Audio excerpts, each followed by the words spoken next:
Halo, selamat siang saudara-saudaraku dimanapun berada. Terima kasih telah berkunjung di channel Nada Katolik. Masih bersama saya Pablo di sini. Pada hari ini saya akan membacakan Alkitab, yaitu Matius 6 ayat 1 sampai dengan 33 ya saudara-saudaraku. Nah, bagi saudara-saudara kami yang lagi santai dimanapun berada ya, yang belum subscribe ke channel ini, silahkan like, share, dan subscribe ya, agar channel ini selalu berkembang dan bisa menjadi semangat buat adik-adik untuk mengambil video ke depannya. Oke, sebentar ya saudara-saudaraku, saya cek dulu. Saya mau persiapkan ya, yaitu perjanjian baru ya saudara-saudaraku, Matius 6 ya kalau kelanjutannya ya. Oke, benar, Matius 6 ya saudara-saudaraku. Jadi pada hari ini saya akan bacakan ya, yaitu Matius 6 ayat 1 sampai 3 ya. Nanti tolong dicek ya. Matius 6 ayat 1. Ingatlah, jangan kamu melakukan kewajiban agamamu di hadapan orang supaya dilihat mereka. Karena jika demikian, kamu tidak beroleh upah dari Bapamu yang di sorga.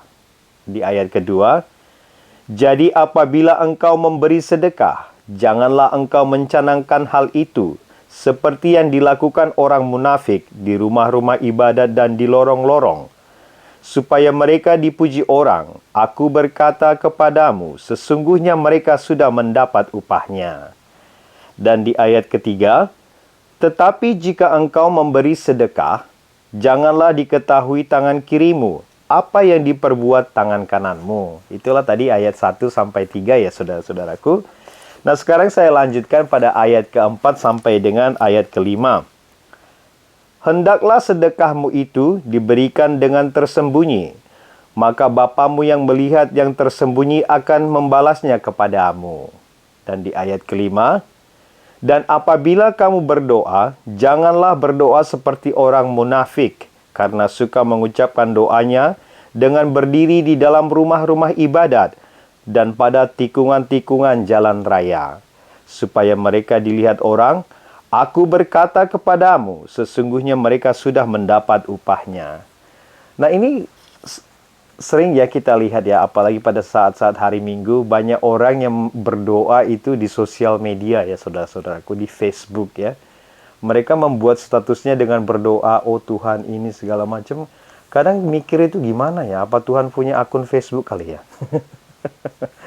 Kenapa tidak berdoa seperti yang diungkapkan dalam ayat ini ya? Tapi ya itu hak mereka masing-masing, kita tidak perlu memperdebatkan hal itu ya. Nah, berikutnya saya lanjutkan pada ayat ke-6 sampai ke-8 ya saudara-saudaraku. Tetapi jika engkau berdoa, masuklah ke dalam kamarmu, tutuplah pintu, dan berdoalah kepada Bapamu yang ada di tempat tersembunyi, maka Bapamu yang melihat yang tersembunyi akan membalasnya kepadamu. Nah, ini dia saudara-saudaraku ya. Kita berdoa itu di tempat yang tersembunyi ya, ke dalam kamar atau di mana aja yang tidak perlu dilihat orang banyak ya. Dan di ayat ke-7, lagi pula dalam doamu itu janganlah kamu bertele-tele seperti kebiasaan orang yang tidak mengenal Allah. Mereka menyangka bahwa karena banyaknya kata-kata, doanya akan dikabulkan. Dan di ayat ke-8-nya saudara-saudaraku, jadi janganlah kamu seperti mereka, karena Bapamu mengetahui apa yang kamu perlakukan sebelum kamu meminta kepadanya. Nah, itulah tadi ayat 6 sampai 8 saudara-saudaraku. Saya lanjutkan di ayat ke-9 sampai ke-12 ya, saudara-saudaraku. Karena itu berdoalah demikian. Bapa kami yang di sorga, dikuduskanlah namamu, datanglah kerajaanmu, jadilah kehendakmu di bumi seperti di sorga. Berikanlah kami pada hari ini makanan kami yang secukupnya, dan ampunilah kami akan kesalahan kami, seperti kami juga mengampuni orang yang bersalah kepada kami. Saya lanjutkan ya saudara-saudaraku. Dan janganlah membawa kami ke dalam percobaan, akan tetapi lepaskanlah kami daripada yang jahat. Karena engkaulah yang empunya kerajaan dan kuasa dan kemuliaan sampai selama-lamanya. Amin. Ya. Nah, di ayat ke-14 saya lanjutkan ya saudara-saudaraku sampai ke ayat ke-16 ya. Ayat ke-14 begini bunyinya. Karena jikalau kamu mengampuni kesalahan orang, Bapamu yang di surga akan mengampuni kamu juga. Ya. Di ayat ke-15, tetapi jikalau kamu tidak mengampuni orang, Bapamu juga tidak akan mengampuni kesalahanmu. Jadi kita itu perlu mengampuni satu sama lain agar Tuhan juga mengampuni dosa kita ya. Di ayat ke-16, dan apabila kamu berpuasa, janganlah muram mukamu seperti orang munafik. Mereka mengubah air mukanya supaya orang melihat bahwa mereka sedang berpuasa. Aku berkata kepadamu, sesungguhnya mereka sudah mendapat upahnya. Ya. Jadi saya lanjutkan ke ayat 17 sampai dengan 19, saudara-saudaraku. Tetapi apabila engkau berpuasa, minyakilah kepalamu dan cucilah mukamu, supaya jangan dilihat oleh orang bahwa engkau sedang berpuasa, melainkan hanya oleh Bapamu yang ada di tempat tersembunyi, maka Bapamu yang melihat yang tersembunyi akan membalasnya kepadamu. Di ayat ke-19, janganlah kamu mengumpulkan harta di bumi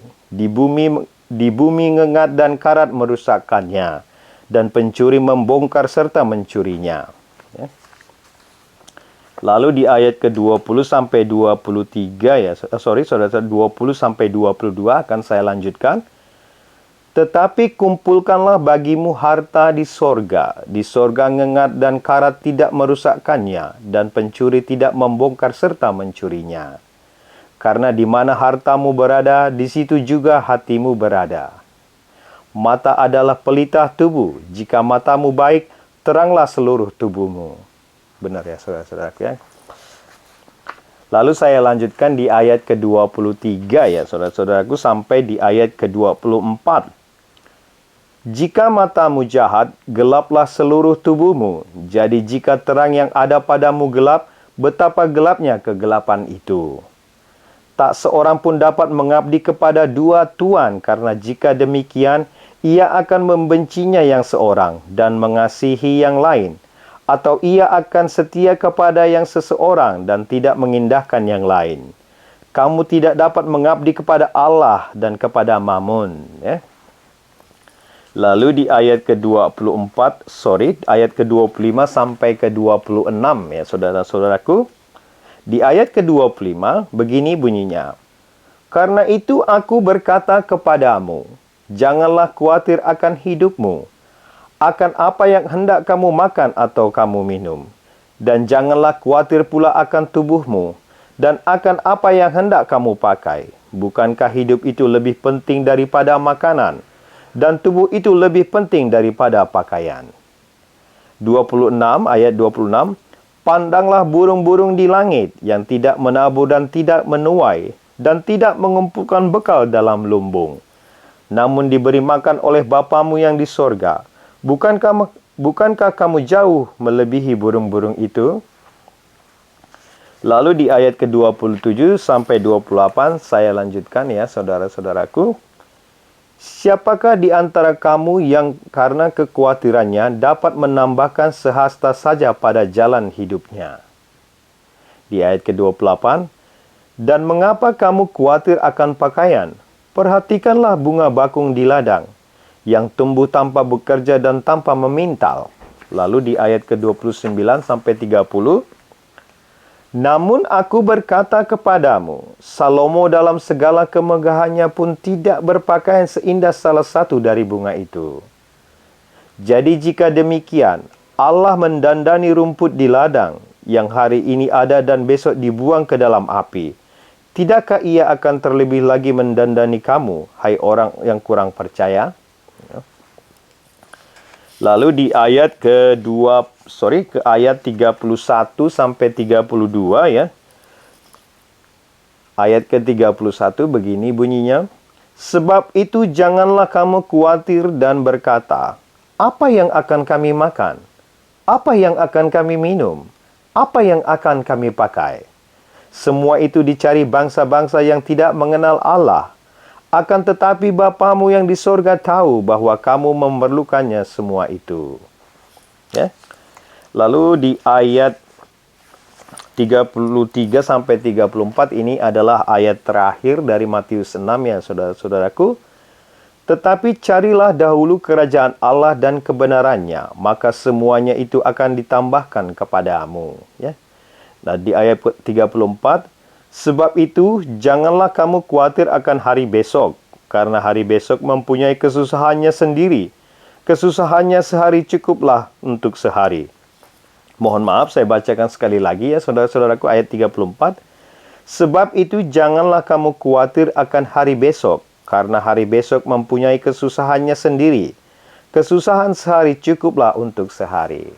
Nah, saudara-saudaraku dimanapun berada, ya itulah tadi Matius 6 ayat 1 sampai 34 ya. Kami bacakan pada acara pembaca Alkitab. Semoga video ini bermanfaat bagi kita untuk mendengar firman Tuhan dan kita lebih dekat kepada Tuhan ya. Bagi saudara-saudaraku yang tidak mempunyai waktu untuk membaca Alkitab karena kesibukan dan aktivitas kehidupan sehari-hari, silakan didengar video ini dengan suara saya yang serak-serak basah. Baiklah saudara-saudaraku, salam kompak dan salam manis, salam sejahtera. Semoga Tuhan memberkati kita semua.